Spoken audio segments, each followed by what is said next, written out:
The Keys, by virtue of being one of the most vulnerable communities in the country, certainly to hurricanes, Irma was different. Hurricane Irma showed us that when the storm came ashore, it brought a tidal surge which destroyed a lot of property. The debris, as an example, 4 or 5 times greater than what they've normally had to deal with, 2.5 million cubic tons. That's a lot of rubble. So there's a lot of infrastructure work that needs to be done, and I think that's going to end up coming out in taxes. It opens everyone's eyes to the fact it is a very high-risk area. We have some real challenges, especially with people who are emotionally tied to a specific footprint where their families grew up. And when you see the aftermath of a hurricane like Irma, it really causes a lot of people to really rethink where they want to put their families potentially in harm's way. It's really important to look at a whole series of risks. And a lot of times when we look at risks, we separate them out. There's the risk of sea level rise, there's the risk of storm surge, there's the risk of extreme rainfall, and then how do those things come together? Some of the data I've heard on the Atlantic side, 18-foot storm surge, on the Gulf side, 9-foot storm surge. It's like being in the middle of a washing machine, and how does a community survive that and then think through for the next one? The effects of sea level rise are felt not only in Islamorada, but all along the Gulf of Mexico. Combining an existing surge model tool with an updated surge model developed by NOAA, the South Florida Regional Planning Council was able to simulate a number of possible hurricanes under different sea level rise scenarios.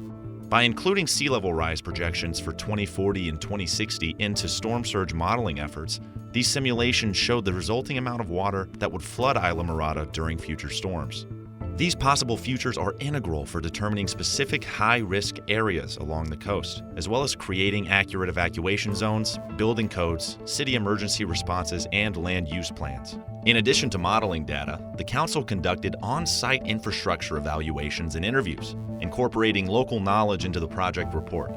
The final result is a web portal containing the local feedback, specific findings, and interactive storm surge flood maps that compare present day and future surge and can help users identify high-risk areas or check on the location of critical infrastructure.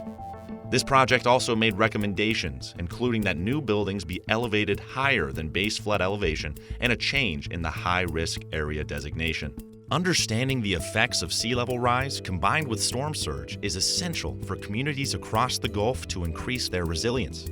For example, Northwest Florida can also expect significant impacts from storm surge and rising seas.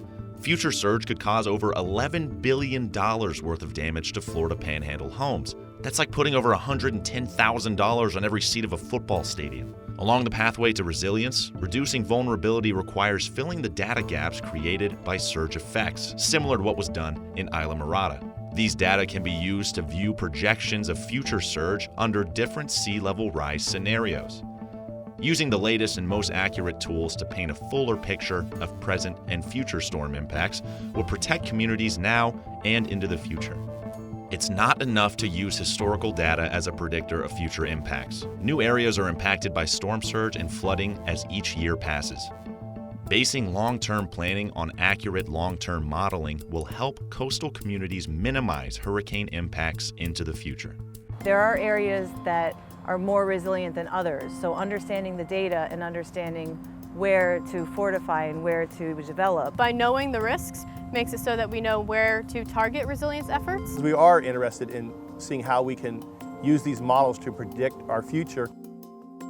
Sometimes a hurricane or a natural disaster is what it takes to really take the bar and have to set it, even though those challenges require a lot of decisions to be made. Resilience planning encompasses so much more than engineering and hardening and infrastructure. There always needs to be some component of the natural environment. With all this knowledge, we're now budgeting and planning for the next future years. If you look at economics, $1 in mitigation or planning can save $4 to $6 on the recovery side. $1 million that you can invest in infrastructure that's going to save you $6 million down the road, that's very smart. When you talk about the next step in all of this, it's really trying to provide an opportunity to talk with each other, because there's great information and there's great science. It's absolutely essential for the community to buy into any type of action taken by local governments to increase resilience. There is an extraordinary love and passion for this place. It will always be resilient and it will always be spectacular.